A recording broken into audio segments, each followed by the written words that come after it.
Our next guest is an Academy Award-nominated writer and director. You know from films such as The Worst Person in the World, Oslo, August 31st, and Reprise. His latest, Sentimental Value, is now playing in New York, in LA, and select theaters later this month. Let's take a look. Why didn't you want to do the role?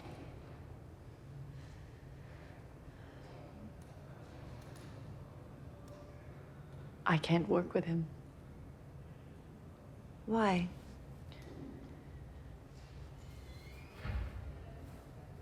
We can't really talk. But he wanted you to do it. Yeah. Yeah. I don't know. Just keep thinking that he made a mistake. Please welcome to the show, Joachim Trier, everybody.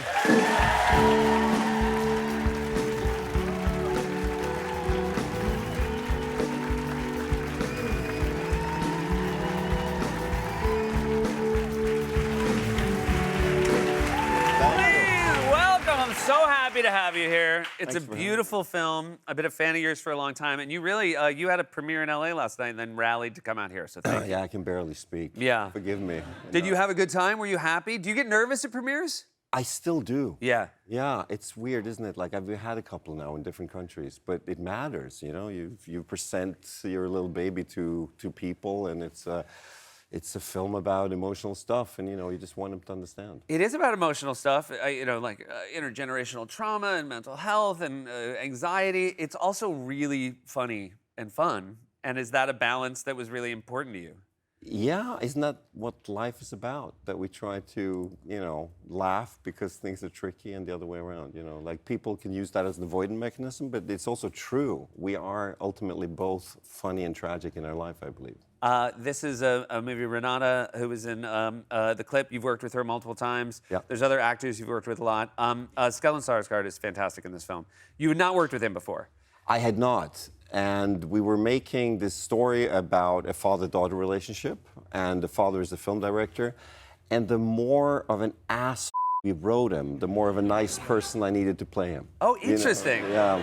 That sounds like your sales pitch when you meet with an actor. They're like, it's an actor. Was. Yeah, they're like, it's an ass. You're like, no, but we need a really nice person. We need you, because you'll make him nice. Yeah. No, but it's actually kind of true. To make it a three-dimensional character, you need someone who can actually have a bit of humanity to them. Yeah. And Stellan's got that. So I grew up admiring him. In the Nordic countries, he's maybe the biggest star we have. Yeah. In cinema forever. I love him, but I didn't know him. I'd seen him at a party, someone's birthday party a few years ago, and I was too shy to say hello. But suddenly, as we were writing this character, I was like, I need Stellan Skarsgård. And I got obsessed. So I contacted him. He invited me for lunch in Stockholm. I live in Oslo. Flew over. And the more we sat there and ate, and I explained to him, and he understood, and we talked, the more desperate I got. I was like, so at the end of the lunch, I was begging him. I was saying something ridiculous like, and I used an English term, it's a silly term, even though we spoke in Norwegian. I said, if you don't do this, I'm really a creek. Yeah. And he was like, that's not a great place to be, is it? So, he gave me a feeling that he would accept, and he did. That's fantastic. It's interesting. It is it's a film about a director who has two daughters. His complicated relationship with his two daughters. You're a director. You have two young daughters. Yeah. Do you feel like you were almost writing a cautionary tale for yourself? You know what happened? So we write about these two sisters. In the film, they're grown-ups, and they're grappling with this relationship to the tricky father. And at the time I write, I only have one daughter.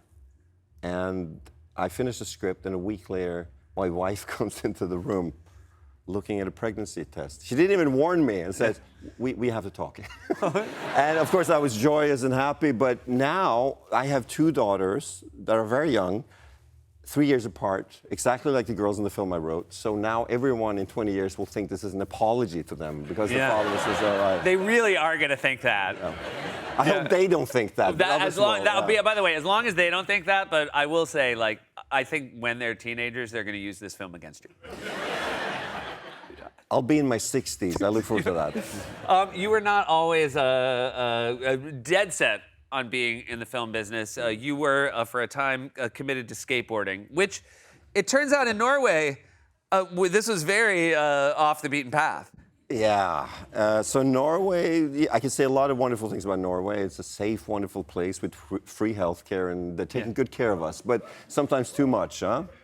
So from 1979 till 1989, skateboarding was completely banned. It was illegal. They had some political act of, like, you know, protecting us from dangerous toys, a toy, you know, a doll that would catch fire. Yeah. And they threw skateboarding in there. Really? Yeah. They were like, if we're going to pay for the healthcare, we don't want to do the skateboarding. Exactly, Yeah. exactly. That would break the bunch. It kind of did. I guess I've broken everything in my body. But so what happened was that we smuggled skateboards into the country. And growing up in not the most exciting middle class, normal life, Right.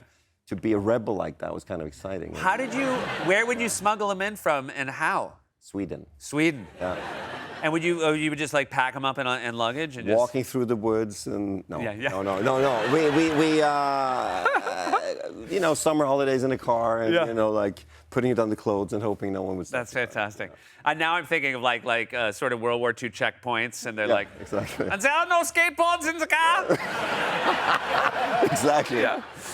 Did you? I want to ask because obviously I can't tell the difference, and it's a fantastic. Elle Fanning's in the movie, so there is English spoken and Norwegian is what I assume. But it turns out Stellan is speaking Swedish. He is, yeah. And so, but this would be normal if you were a Swedish person who was visiting Norway and out to dinner with your friends. You would not. They're close enough that you wouldn't have to switch.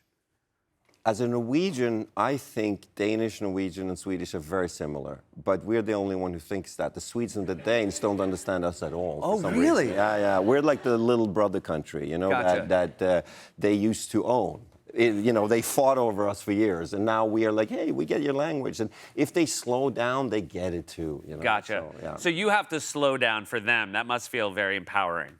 Yeah. Exactly. Exactly. You're like, we're gonna speak quietly and slowly for our Swedish friends. Exactly. Exactly.